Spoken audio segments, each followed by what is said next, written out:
Okay, evidence. Another 2 points. So coordinated integration and explication of dissocier, will-be, and vowels. So we have kind of a couple elements here. Coordinated integration is you're using all three of these sources in a way that maybe you're talking about the similarities between one or more of those sources, two or more. I guess it would have to be more than one if it's a similarity. All right, so coordinated integration, you're talking about the similarities between two or more of those sources.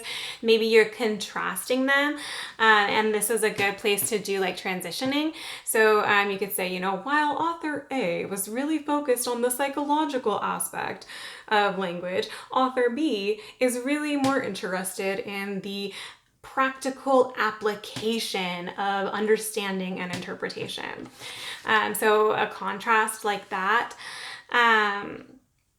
If you might even want to talk about the secondary sources, chronologically. So you could say, well-be introduces this concern about meaning and interpretation, and dissocier sort of clarifies that, or dissocier builds on that.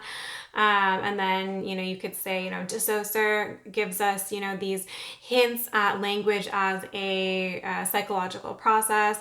And then Jib Fowles comes along and says, sorry, my cat is going insane. Jib Fowles comes along and says that, we can look at advertisements themselves as a structure of meaning, similar to the way language is, and we can explore the psychological implications of that. So you can integrate and coordinate the sources in many different ways, but they all need to be there, all three of them.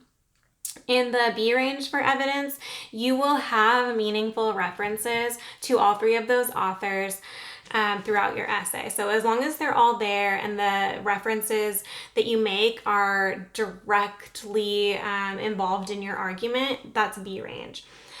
C range is like attempted or awkward integration. So maybe you'll pull a quote, but it won't really be connected to your point of view. You won't talk about your opinion on that topic. You won't apply that idea to your primary source evidence. So that would be attempted or awkward. And then missing and unclear is in the D range. Number 2 for evidence. Synthesized integration of 5 or more primary sources. So the synthesized refers to having more than one source in a single paragraph. And then the integration refers to those 6 steps for integrating evidence. You can review those in the reading and writing review slideshow. And we will practice them step by step in the argument workshop. 3, focused evidence effectively supports the claim of each paragraph. So whatever you're claiming in that paragraph, the evidence that you're providing is focused in on that claim. Part of that is going to be, selecting relevant evidence, and part of that is going to be in your explanation of the evidence, point out the details that led you to come to the claim that you're claiming. So focused evidence effectively supports the claim. Number 3, detailed evidence contributes to each body paragraph. So if your evidence is, detailed and your paragraph has like a theme, but maybe not a specific claim, that would put you in the B range. Number 3, evidence is connected to the overall topic, but might not support your claim. So yes, it's an advertisement. Yes, it's one of the products that you've been looking at. But we're not really sure what you're claiming. You're just sort of showing and telling at that point. That would be like a C range.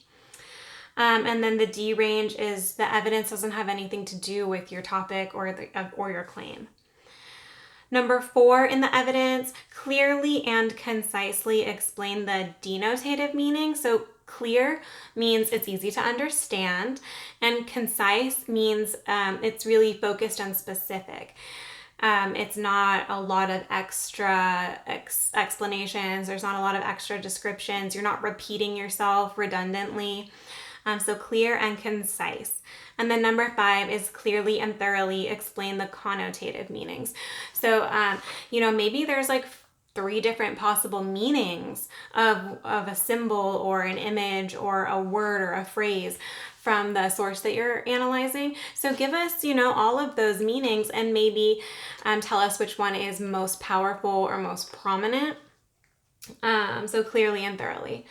That is the evidence section. This one has basically the most, bullet points for each category. So I'm sure you guys might have some questions on this. So feel free, as always, to reply below this video, and we will start talking about how to better understand the evidence feature of your rubric.